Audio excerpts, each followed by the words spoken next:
Welcome to our channel. Today we how to update home office deduction using QuickBooks and MileIQ logs step by step clearly. Open QuickBooks and log into your account. Navigate to the expenses section on the left sidebar. Click on the deductions option to access your deduction records. Locate the home office deduction category. Select Edit next to the home office deduction entry you wish to update. Review the current details such as square footage and total expenses. Update the square footage if there have been changes to your home office space.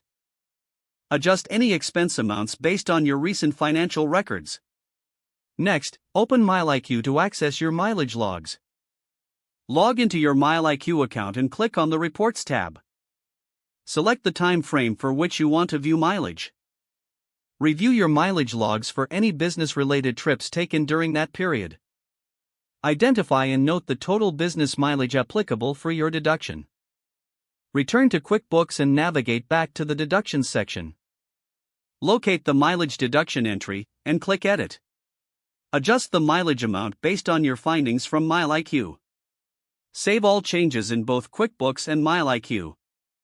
Review your updated home office deduction and mileage to ensure accuracy. Generate a financial report to verify that all updates are reflected correctly. Close out of both QuickBooks and MileIQ once you have completed your updates.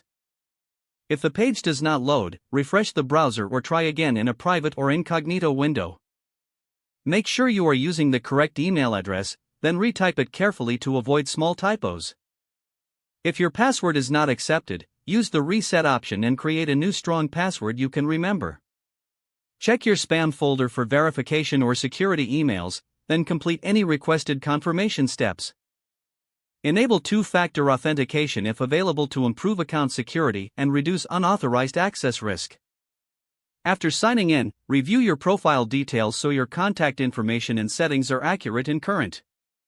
If you see an error message, note it down and try again after restarting your device and internet connection. Log out when you finish, especially on shared devices, to keep your account and payment information secure. If the page does not load, refresh the browser or try again in a private or incognito window. Don't forget to like this video and subscribe to our channel for more step-by-step tech guides.